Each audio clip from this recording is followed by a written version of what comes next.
அர்ச்சனா, இந்த வருஷம் நியூ இயருக்கு எந்த ரெசல்யூஷனும் எடுக்கலையா நீ? எடுத்து மட்டும் என்னக்கா பிரயோஜனம்? ஃபாலோ பண்ணா பரவாயில்ல. 2 நாள் செய்வோம், 3வது நாள் காத்துல விட்டுருவோம். அப்புறம் என்னத்துக்கு அதையெல்லாம் எடுத்துக்கிட்டுன்னு விட்டுட்டேன். எல்லாரும் அப்படித்தான்ல, ஒரு வைராக்கியமே இல்லாம இருக்கிறாங்கடி எல்லாரும். அட வைராக்கியம்லாம் எல்லாருக்கும் இருக்கும்க்கா, சோம்பேறித்தனம் அதுதான் செய்யக்கூடாது யாரையும்.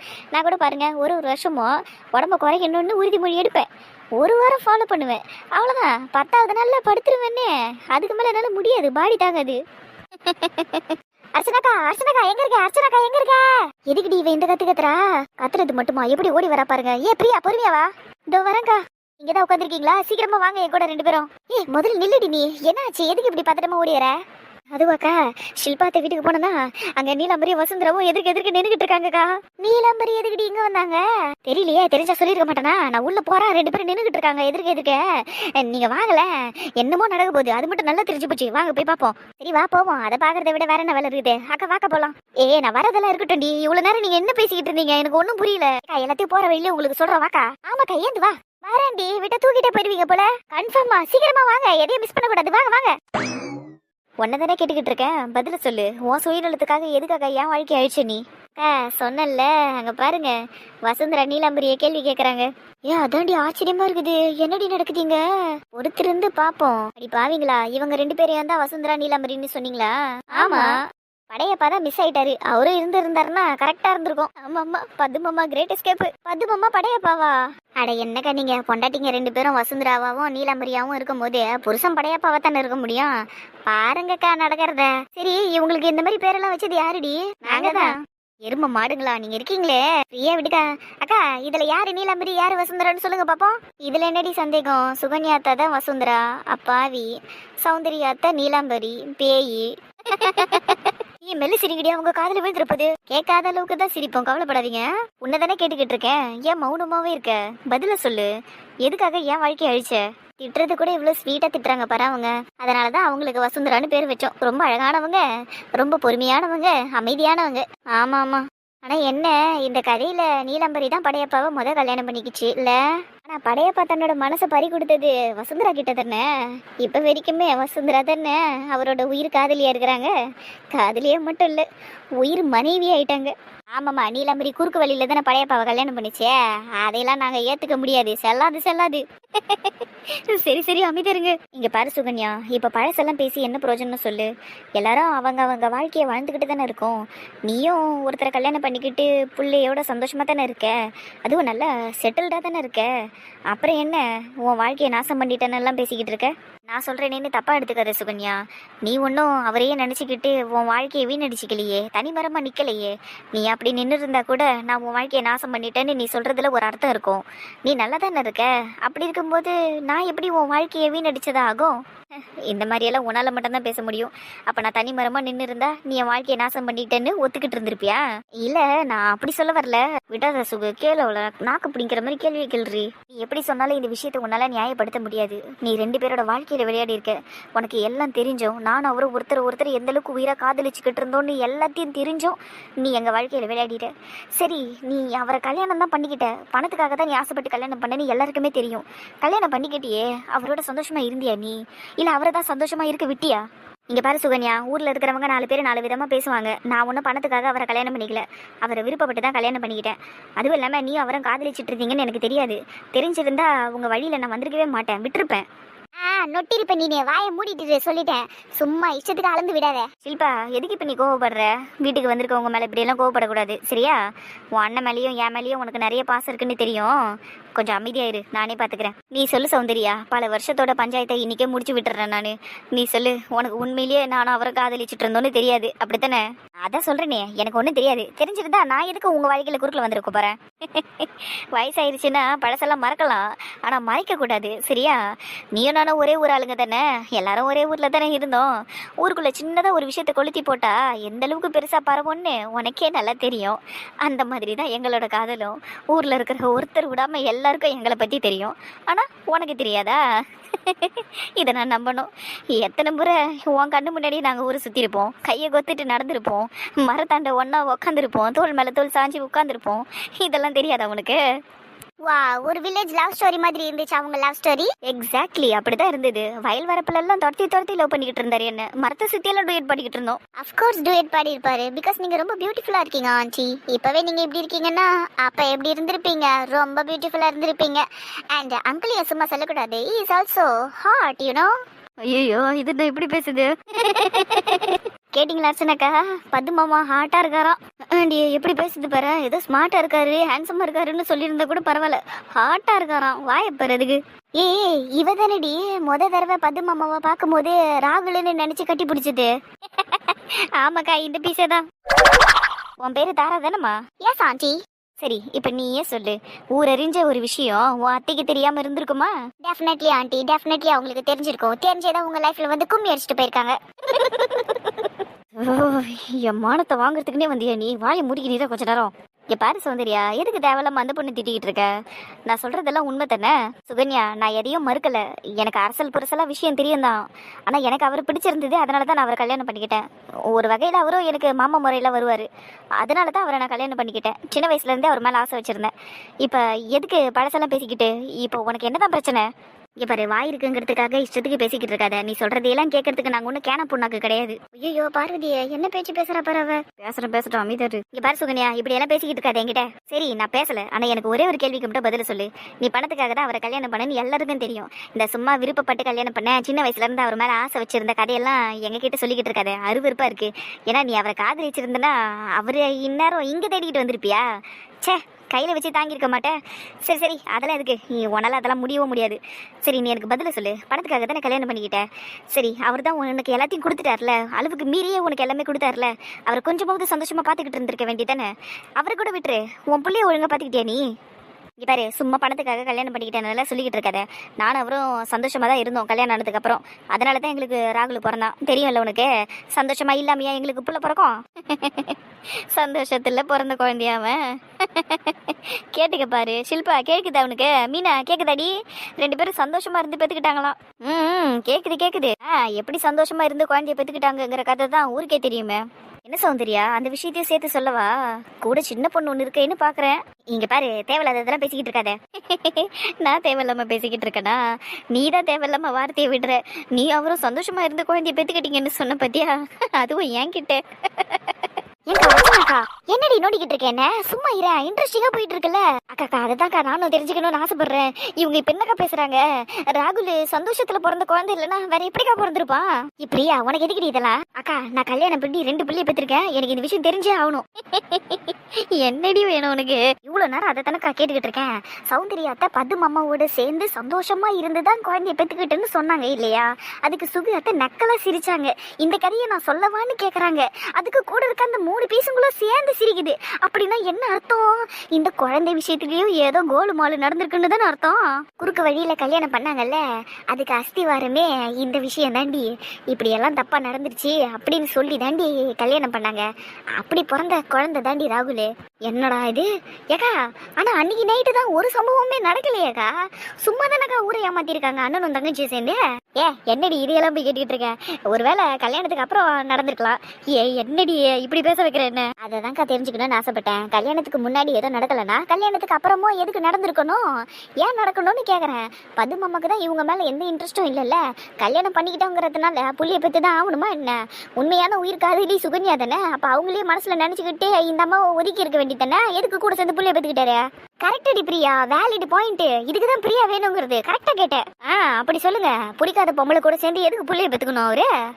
ஏ பிரியா, இதுக்கு மேல இதை பேசாதடி. ராகுல் பிறந்து இப்ப 23 வருஷம் ஆயிடுச்சு. அவனே கல்யாணம் பண்ணிக்கிட்டு நிக்கிறான். இப்ப போய் எதுக்கடி இந்த விஷயத்த கிளறிக்கிட்டு இருக்க? பேசியிருக்க மாட்டேங்க்கா. இப்ப அந்த சௌந்தர்யாத்த சொன்னாங்கல்ல, சந்தோஷத்துல பிறந்த பையன்னு, அதான் கொஞ்சம் இடிச்சுது. ஒரு வேளை பத்து மம்மாக்கு கல்யாணத்துக்கு அப்புறம் இவங்க மேல ஏதோ இன்ட்ரெஸ்ட் வந்திருக்கும் போலையோ அப்படின்னு. ஏன்னா அவரு மூச்சுக்கு 300 தடவை சுகன்யா சுகன்யா சுகன்யா சுகன்யா சுகன்யா சுகன்யான்னு தான் சொல்றாரு. அப்படி இருக்கும்போது இதை மட்டும் எதுக்கு பண்ணாராம்? விடுடி பிரியா, ஒருவேளை கல்யாணத்துக்கு முன்னாடி அவங்க ஃபேக்கா ஒரு விஷயத்த பண்ணாங்கல்ல, அதை கல்யாணத்துக்கு அப்புறம் ரியலா பண்ணிருக்கலாம். பத்து மாமாக்கு பால் எதனா கலந்து கொடுத்துருக்கலாம், இல்ல ஏதாவது ஒண்ணு பண்ணிருக்கலாம். எவ்வளவு வழி இருக்குல்லடி, அதான் புருஷன் ஆயிட்டார்ல, என்ன வேணாலும் பண்ணலாம்ல. ஆஹா, இப்படி ஒரு வழி இருக்குல்லக்கா, இதை மறந்துட்டேனே நானே. சரிக்கா சரிக்கா, இது போதும் எனக்கு. இந்த அம்மா குறுக்கு வழியில தான் குழந்தை பெற்றிருக்கோம். இதுக்கு மேல எதுவும் பேசாதிரி. சரிக்கா சரிக்கா, ஒரு நிமிஷம் நானே பத்து மாமாவை தப்பா நினைச்சிட்டேன்க்கா. இந்த பாக்கியலட்சுமி சீரியல்ல வராருல கோபிநாத், அவரை மாதிரி நினைச்சிட்டேன். ஏன்டி அப்படி சொல்ற? அந்த கோபிநாத்தே பொண்டாட்டிய பிடிக்கலன்னு சொல்லியே 3 புள்ளைய பெத்து வச்சிருப்பாரு. ஒருவேளை நம்ம பது மாமாவும் அப்படிதான் ராகுல பெத்தாரோன்னு நினைச்சேன். பயங்கரமா வாய் பேசுறடி நீ, கொஞ்ச நேரம் அமைதியாரு. சரிங்கக்கா, சரி சரி, பாப்போம் என்ன பேசுறாங்க. ஏக்கா இன்னும் கொஞ்சம் நோந்து போக்கா. சரிடி. இங்க பாரு சுகன்யா, நீ எல்லாம் மீறி பேசிக்கிட்டு இருக்க. இதுக்கு மேல என் வாழ்க்கையை பத்தி எதுவும் பேசாத. அதை கேள்வி கேட்கறதுக்கு உனக்கு எந்த உரிமையும் இல்லை. அதே எப்படி உரிமை இல்லைன்னு நீ சொல்லுவ? அவ வாழ்க்கையை தானே நீ பங்கு போட்டு உட்காந்துருக்குற. இன்னும் கேட்டா அவ போட்ட பிச்சையில தானே நீ வாழ்ந்துகிட்டு இருக்க. அவ மட்டும் அவரை விட்டு கொடுக்கலன்னு வெய்ய, நீ இப்படி இருந்திருப்பியா? திரும்பி நான் விட்டு கொடுத்துட்டாங்க, நான் ஒத்துக்கிறேன். இவ போட்ட பிச்சையில தான் நான் வாழ்ந்துகிட்டு இருக்கேன். எல்லாத்தையும் நான் ஒத்துக்கிறேன், ஏத்துக்கிறேன். சரியா? இப்ப எதுக்கு இதையெல்லாம் பேசிக்கிட்டு இருக்கா இவ? ஏன் கேட்குறேன்னா, அடி வயிறு பத்திக்கிட்டு எரியுதுடி உன்னை பார்க்குறப்பெல்லாம். இப்படி ஒரு கேவலமான வாழ்க்கையை தான் நீ வாழ்வனை தெரிஞ்சிருந்தா சத்தியமாக அவரை நான் உனக்கு விட்டு கொடுத்துருக்கவே மாட்டேன். ஞாபகம் இருக்கா? உன் அண்ணன் என் காலில் விழுந்து கெஞ்சி கதறனாண்டி. என் தங்கச்சி மானம் போயிடுச்சு, மரியாதை போயிடுச்சு, பத்மநாப என் தங்கச்சி கெடுத்துட்டான்னு சொல்லி என் காலில் விழுந்து கெஞ்சி கேட்டாண்டி. பிச்சை கேட்டாண்டி என்கிட்ட, வாழ்க்கை பிச்சை கேட்டான். என் தங்கச்சியை வாழ விட்டுரு, தயவு செஞ்சு அவரை விட்டு விலகி போயிரு, என் தங்கச்சிக்கும் அவருக்கும் நான் கல்யாணம் பண்ணி வைக்கணும்னு என்கிட்ட வந்து காலில் விழுந்து கேட்டாண்டி. அவர் மேலே தப்பு இல்லைன்னு தெரிஞ்சோ ஒரு பொண்ணு மானம் போயிடுச்சேங்கிற ஒரே காரணத்துக்காக தான் அவரை நான் உனக்கு விட்டு கொடுத்தேன். அவர் மேலே தப்பு இல்லைன்னு எனக்கு தெரியும். அன்னைக்கு உங்கள் 2 பேருக்குள்ள எதுவும் நடக்கலன்னு எனக்கு தெரியும். ராகுல் எப்படி பிறந்தானோ எனக்கு தெரியும். உன் அண்ணனும் நீயும் போட்ட ட்ராமாவால் எத்தனை பேரோட வாழ்க்கை வீணாக போச்சு. ஒரு சின்ன புள்ள ராகுல், அவனுக்கு தாய்ப்பாசம் கிடைக்காம, தாய்ப்பால் கிடைக்காம அவன் எவ்வளோ கஷ்டப்பட்டான் எல்லாம் எனக்கு தெரியும்டி. எல்லாரும் எல்லாத்தையும் என்கிட்ட சொன்னாங்க. ஷில்பா மட்டும் ராகுலை தூக்கிட்டு வந்து வளர்க்கலன்னு வையே, அவன் இந்நேரம் பொறுக்கியாவோ இல்லை ஊதறியவோ தான் இருந்திருப்பான். நல்ல வேலை, கடவுள் ஷில்பாவை அனுப்பி அவனை காப்பாற்றிட்டான். இப்படி இத்தனை பேர் வாழ்க்கையை நாசம் பண்ணிட்டு எப்படி தான் உன்னால் இந்த உலகத்தில் நடமாட முடியுதோ? பொணந்தி நீ கழுக விட மோசமான வெடி நீ.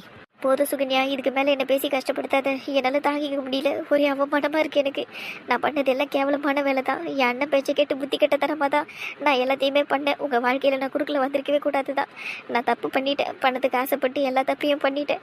என்னை மன்னிச்சிடு சுகன்யா, என்னை மன்னிச்சிடு. நான் ரொம்ப வறுமையில் இருந்து வளர்ந்த ஆள், ரொம்ப கஷ்டப்பட்டுக்கிட்டு இருந்தேன். சாப்பிட்றதுக்கு கூட வழி இல்லாமல் தான் இருந்துச்சு. இப்படி என் அண்ணன் ஒரு யோசனை சொன்னதோ அதை நான் பயன்படுத்திக்கிட்டேன். அதுவும் இல்லாமல் அவர் எனக்கு ஒரு வகையில் சொந்தக்காரர் தானே. சரி, அவரை கல்யாணம் பண்ணிக்கிட்டா என் வாழ்க்கை நல்லா இருக்கும்னு நினச்சி தான் அப்படி பண்ணேன். பணத்துக்காக தான் கல்யாணம் பண்ணிக்கிட்டேன். ஆனால் கல்யாணம் பண்ணிக்கிட்டதுக்கப்புறம் எனக்கு அவரை பிடிக்க ஆரம்பிச்சிருச்சு. விருப்பப்பட்டு அவரோட வாழலான்னு ஆசைப்படும் போதெல்லாம் அவர் என்கிட்ட வரலை. உனக்கு நான் சொல்கிறது புரியும்னு நினைக்கிறேன். ஏன்னா அவர் மனசு ஃபுல்லாக நீ மட்டும்தான் இருந்த. எப்போ பாரு உன்னை பற்றியே பேசிக்கிட்டு இருப்பாரு. சுகன்யா சுகன்யான்னு சொல்லிக்கிட்டு இருப்பாரு. தூக்கத்தில் கூட பைத்தியம் மாரி உன் பேரை தான் வரலேறிக்கிட்டு இருப்பாரு. பல நாள் அவர் என் பேரை சொல்லி கூப்பிட்றதுக்கு பதில் உன் பேரை வச்சு தான் என்ன கூப்பிட்டுருக்காரு. இந்த மாதிரி பல விஷயம் என்னை கஷ்டப்படுத்துச்சு, எனக்குள்ள வெறுப்பை உண்டாக்குச்சு. அதனால தான் ஒரு கோவத்தில் அவரை பழி வாங்கணும்னு நினச்சேன். அவர் கூட சேர்ந்து எப்படியாவது ஒரு குழந்தைய பெற்றுக்கிட்டு அந்த குழந்தைய வச்சு அவரை பழி வாங்கணும்னு நினச்சேன். அப்படி தான் நானும் பண்ணேன். நெருங்க முயற்சி பண்ணேன், அது நடக்கலை. அதனால தான் குறுக்கு வழியில் அவர் கூட சேர்ந்து குழந்தைய பெற்றுக்கிட்டேன்.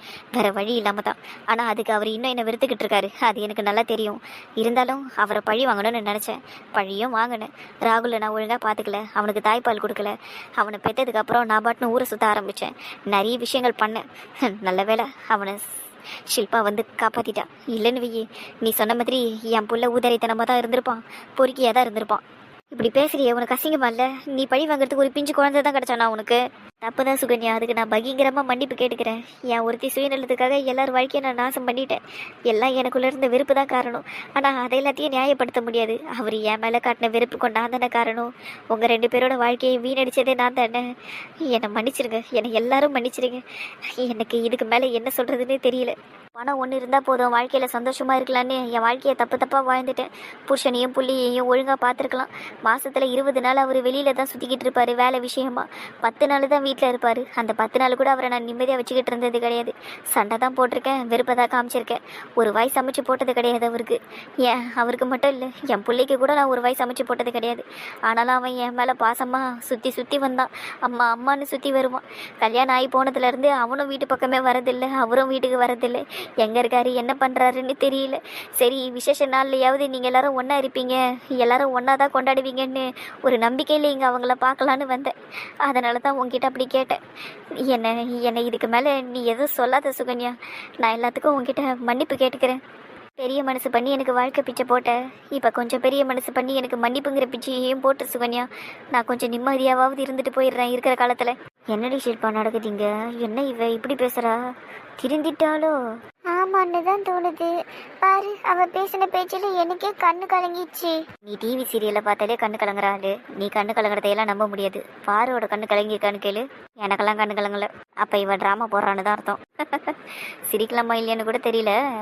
ஆனால் பரவாயில்ல, இந்தளவுக்கு பேசியிருக்காளே. திருந்தினாலோ இல்லையோ, அவள் வாயிலிருந்து இவ்வளோ பெரிய பேச்செல்லாம் வந்திருக்கே, இதுவே பெரிய விஷயம்தான். ஆமாம்மா, நான் இதெல்லாம் கொஞ்சம் கூட எதிர்பார்க்கல. சுகன்யா என்ன எதுவும் பேசாமல் இருக்கா? மன்னிச்சிருவாளோ? என்ன சுகன்யா எதுவும் பேசாமல் அமைதியாக இருக்க? உன்கிட்ட தானே கேட்குறேன், என்னை மன்னிச்சிருவியா நீ? உண்மை எது பொய் எதுன்னு பிரித்து பார்க்குற நிலைமையில நான் இல்லை. நீ சொல்கிறதெல்லாம் உண்மையாக இருந்தால் சந்தோஷம்தான். நீ அவனையும் நல்லபடியாக பார்த்துக்கிட்டு அவரையும் நல்லபடியாக பார்த்துக்கிறேன்னா எனக்கு இப்போ கூட ரொம்ப சந்தோஷம்தான். இதுக்கு மேலே எனக்கு சொல்கிறதுக்கு எதுவும் கிடையாது. உன் வாழ்க்கையை நீ நல்லபடியாக வாழு, அவ்வளோ தான் நான் சொல்லுவேன். சுகன்யாக்கு என்னை மன்னிக்க மனசு இல்லை போல இருக்கு. இருக்கட்டும், பல வருஷத்தோட வேதனையை அவளுக்கு நான் கொடுத்துருக்கேன். அவள் வாழ்க்கையை அவகிட்ட இருந்து பறிச்சிருக்கேன். ஒரே நாளில் வந்து மன்னிப்பு கேட்டா அவள் மன்னிக்கணுமா என்ன? பரவாயில்ல, அவள் கொஞ்சம் கொஞ்சமாக என்னை புரிஞ்சுக்கிட்டோம். OMG, இவ்வளோ நேரம் இப்போ இங்கே என்ன நடந்தது? கொஞ்ச நேரம் வாயை முட்றியா நீ? அந்த ட்ரெஸ்ஸை ஷில்பா கிட்ட கொடுத்துட்டு வா, நம்ம கிளம்பலாம்.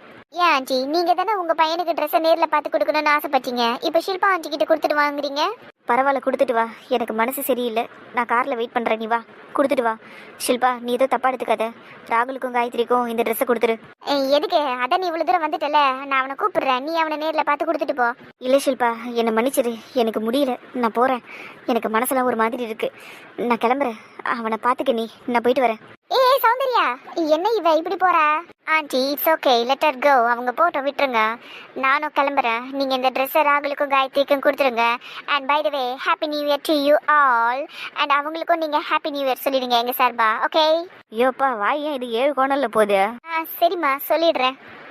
So sweet of you aunty. இந்தாங்க, இந்த ட்ரெஸ் அவங்களுக்கு கொடுத்துருங்க.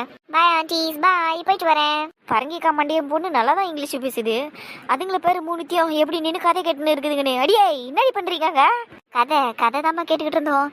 அதுவும் சௌந்தர்யா அத்தையே அவங்க கதையை சொன்னாங்க பார்த்தீங்களா? ஒரு நிமிஷம் ஆடி போயிட்டோம் நாங்களாம். ஆனால் நல்ல என்டர்டெயின்மெண்ட்டாக இருந்துச்சு. ஒரு வில்லி தன்னோட கதையை எப்படி குமரி குமரி சொல்லுவான்னு நாங்கள் எதிர்பார்க்கல. நாங்களும் தான் எதிர்பார்க்கல. ஆனால் சௌந்தர்யாத்துக்குள்ளே இப்படி ஒரு பக்கம் இருக்கும்னு நான் கொஞ்சம் கூட எதிர்பார்க்கவே இல்லை. ஆனாலும் அவங்கள பார்த்தா கொஞ்சம் பாவமாக தான் இருக்கு எனக்கு. ஐயோ, வாயை கழுவுமா நீ வேற. அவளை பார்த்தெல்லாம் நீ பாவப்படாத. எம்மா கடவுளே, உன் மாமியாரே பரவாயில்ல. ஆனால் சௌந்தர்யா ரொம்ப மோசமானவ. அவ சொல்லாதது நிறைய இருக்குது. ஏதோ கொஞ்சம் விஷயத்த தான் இப்போ சொன்னான். சரிதாம்மா, ஆனால் தவற உணர்ந்துட்டாங்கல்லம்மா. இதுக்கு மேலே அவங்களுக்கு என்ன இருக்கு சொல்லுங்க? இது ஒன்றும் தடவை அவ தவற உணர்ந்து மன்னிப்பு கேட்கல. இது மாதிரி பல மன்னிப்புகளை கேட்டிருக்கா எல்லாருக்கிட்டையும். ஆனால் என்ன, அவ செஞ்ச இந்த அசிங்கமான விஷயத்தையெல்லாம் அவள் ஒத்துக்கிட்டது இல்லை. இப்போதான் தடவையாக ஒத்துக்கிறா. அதை தாம்மா நானும் சொல்கிறேன். இதுவே ஒரு நல்ல தொடக்கமாக கூட இருக்கலாம்ல. அவங்களுக்குள்ளேயே ஒரு மனமாற்றம் ஏற்பட்டிருக்கலாம்ல. இருக்கலாம் தான் புஷ்பா. நல்லபடியாக இருந்துட்டா எல்லாரும் ஒன்றா இருக்கலாம். அவளை ஒதுக்கி வைக்கணும்னு நாங்களும் என்றைக்கும் நினச்சதில்லை. இருந்தாலும் அவங்கள ஒதுக்கியே வைப்போம், அதான் நல்லது. அப்புறம் பதுமாமாக்கு பிரச்சனை ஆயிரும்ல. என்னதான் இருந்தாலும் அவர் சுகன்யா அத்தையை கல்யாணம் பண்ணிக்கிட்டார்ல. அது இன்னும் சௌந்தர்யா அத்தைக்கு தெரியாதுல்ல. கரெக்டு டி பிரியா, நானே இப்போ அதை தான் சொல்லலான்னு நினச்சேன். விஷ பூச்சிங்களா நீங்கள் 2 பேரும் இருக்கிறீங்களே? ஏன் திருமணியில் தான் அவள் காரு போயிருக்கோம், ஓடி போய் சொல்லிட்டு வாங்களா? ஐயோ, அந்த தப்பெல்லாம் நாங்கள் பண்ண மாட்டோம். நாங்கள் எப்பவுமே பதுமாமா டீம் தான். வாய் தாண்டி உனக்கானா. ஆனால் அப்படியே சௌந்தர்யாவுக்கு பதனனும் சுகன்யாவும் கல்யாணம் பண்ணிக்கிட்ட விஷயம் தெரிஞ்சால் மட்டும் அவளால் என்னத்தை பிடுங்க முடியும்? ஒன்றுத்தையும் பிடுங்க முடியாது. மாசு கொலை மாசு மீனாத்த வேற லெவல் நீங்கள். ஆமாம் பிரியா, அதெல்லாம் உண்மைதான். அவளால் ஒன்றும் பண்ண முடியாது. அதுவும் இல்லாமல் சுகன்யாவும் பதனனும் ஒன்றும் ஊருக்கு மறைஞ்செல்லாம் வாழலையே. எந்த ஊரில் அவங்க காதலிச்சு சுற்றிக்கிட்டு இருந்தாங்களோ அதே ஊரில் தான் தைரியமாக வாழ்ந்துக்கிட்டு இருக்காங்க. இவளுக்கு பயந்தெல்லாம் ஒன்றும் வாழ்ந்துக்கிட்டு இல்லை. போடு போடு, வெடியை போடு. அப்போ சௌந்தர்யாத்தைக்கு இந்த விஷயம் தெரிஞ்சாலும் பிரச்சனை இல்லை. பிரச்சனை இல்லாமல் இருக்காது. பண்ணுவா, சமாளிச்சுக்கலாம். நம்மளால சமாளிச்சுக்க முடியும். நம்மளை மீறி அவளால் ஒன்றும் பண்ண முடியாது. அதைத்தான் நாங்கள் சொல்லிக்கிட்டு இருக்கோம். ஆமாம், குறைக்கிற நாய்க்கு பிஸ்கெட்டை போட்டால் அமைதியாயிரும்ல. அந்த மாதிரி இவ்வளோ சொத்தை உனக்கு தரேன்னு பதுமாமா சொல்லிட்டாருன்னா அவங்களும் அமைதியாயிடுவாங்க. அப்படித்தானே? அறிவாளிடி பிரியா நீ. அதே தான். நீங்கள் சொல்கிறதெல்லாம் ஒரு பக்கம் இருந்தாலும் அவங்க உண்மையிலேயே மனம் திருந்தி சுகன்யாத்தையும் ஏற்றுக்கிட்டு பதுமாமாவையும் ஏற்றுக்கிட்டு ஒன்றா ஒரே வீட்டில் சந்தோஷமாக இருந்தால் கூட நல்லது தானே? ஏம்மா, உன்னை நான் அநியாயத்துக்கு நல்லவளை வளர்த்துட்டேம்மா. இப்படியெல்லாம் யோசிக்காத, அதெல்லாம் நடக்காது. ஏம்மா? அக்காக்கா, ஏன்னு நான் சொல்கிறேன். படையப்பாக்கு வசுந்தரா மட்டும்தான் செட் ஆகும். நீலாம்பரி செட்டே ஆகாது. அதானம்மா? அதே தாண்டி. என்னமோ போங்க, இந்த புது வருஷம் அமர்க்கலமாக தொடங்கியிருக்கு நம்ம குடும்பத்துக்கு. அது என்னமோ சரி தாண்டி. இப்படியே நல்லபடியாக போயிருச்சுன்னா சந்தோஷம்தான். போவோம், நம்புவோம்.